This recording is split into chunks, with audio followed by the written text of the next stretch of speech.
Hi everyone, so today I'm going to do my birth plan. Yes, you've seen me in this attire, the way I look, twice already, if you've watched my other videos, but we are going to do my birth plan. And as much as I don't think I really need to do a birth plan, I'm just going to do one anyways, because some things have slightly changed with this pregnancy in terms of when I was pregnant with Weston, and things that I've learned and things that I want to do this time around. So, first of all, I want to labor at home as much as possible.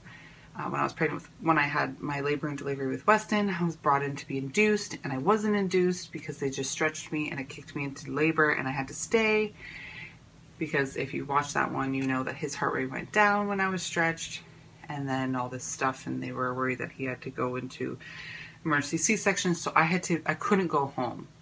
So as much as that was great, I didn't get to labor at home, and that's what I want to do the most this pregnancy. With his pregnancy, I was very against getting an epidural. I didn't want one, and I ended up getting one. And I remember feeling afterwards very defeated, even though there's nothing wrong with getting an epidural, let me tell you.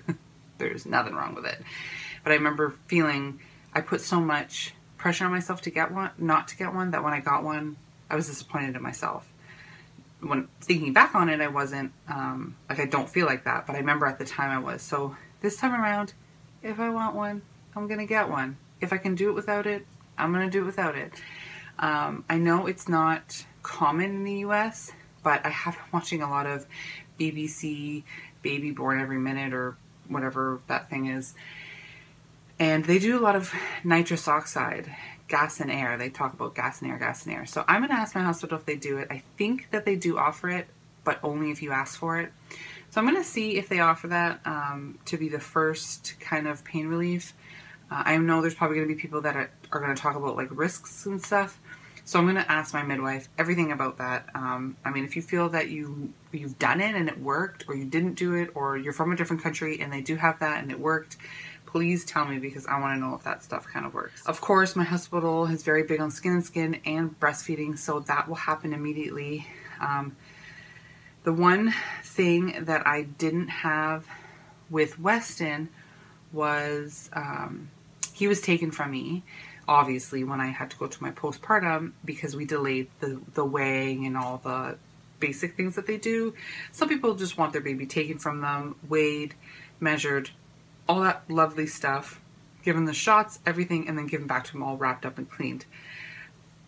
I had him on me for almost 2 hours, and then they left, and then they took him with my husband to go get bathed, get the vitamin K shot, the Hep C or B, I can't remember, bathed, everything, weighed, measured everything, and I didn't get to see him being bathed.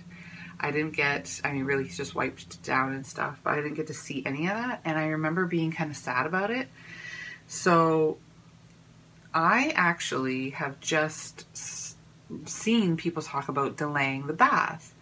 Faith was one of the ones that talked about it and all like the benefits, and then I went online and I read it, and I literally have just like found this out like last week. So I'm going to delay her bath until we get home. Maybe even a couple days after that. Now, a lot of babies are born with that vernix on their body, and that is extremely moisturizing for them. Weston had zero. He had none on him. I mean, he was a week late.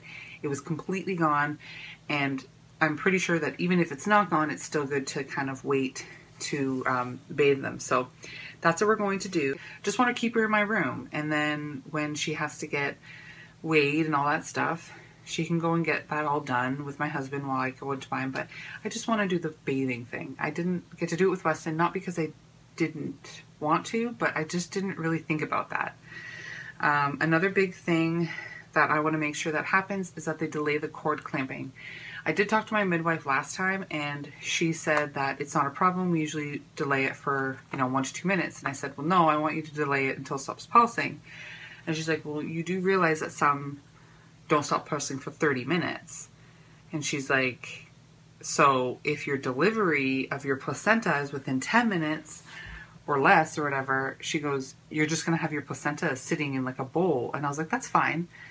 And she goes, well, we need to get the baby's blood to know their blood type and all that kind of stuff. So I don't know. I got to talk to this midwife that I'm going to see, because at the practice that I go to, there is like 15 that you can see, and I've usually only been seeing the same 3.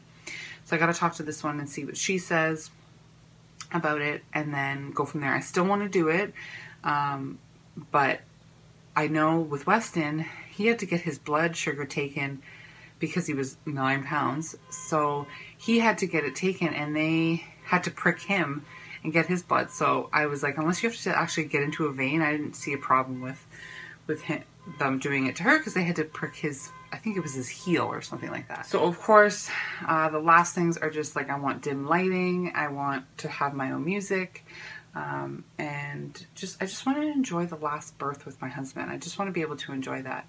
Right now we're kind of in this worrisome state because we don't really have anybody to watch Weston. I do have one friend that has offered. The only problem is that the type of work that she has, she isn't really available. I mean, she is in the perfect situation, and she's really the only one that I fully trust with Weston, because I've known her since I moved out to California. She was at the delivery of Weston, so we might have to have Weston there. I'm a little bit nervous about that because I don't know my policy at the hospital, what they say you can and can't do. We don't want him there for the delivery, but if it happens, that's how it's got to happen, that's how it's got to happen. I mean, my mom said to me, just there has to be a person that has came in with a child and was like, I'm giving birth and I have no one to take this kid. There's got to be something that happens, you know. Evan's obviously going to be there, but I don't want to deliver alone, you know. I want him to see it, so I just got to see their policy. I do have a couple friends, especially girls that I know through here, that have offered their help, but they have children, they have lives too, you know. My other friend that we've kind of helped enlisted, she has 2 boys that are around the same age as Weston. That's a lot. I mean, it's ideal that I wish the grandparents can come out here, but none of them are retired, so I can't ask them. It's kind of like, I just hope that she comes during the week, and I hope that it is during right after Weston goes to bed, so that I'm hopefully going to deliver within like 12 to 18 hours or whatever, and then Evan can just come back home and stay with Weston, and my friend can go back and do work and stuff. So it's a little bit nerve-wracking right now. I have cried a lot of times of thinking Weston's going to be in the delivery room, or Weston's going to be with someone that, you know, I'm not familiar with, or Weston is going to be freaking out because he's seeing me in pain, or I don't know. So I actually have to do a little bag for him in case he does end up coming to the hospital with us, so that I have everything ready for him if that situation happens, and we have to like bring blankets for him so that he can sleep, or snacks, or toys, or whatever. So, but besides that, that's pretty much my birth plan. It's not going to be too crazy.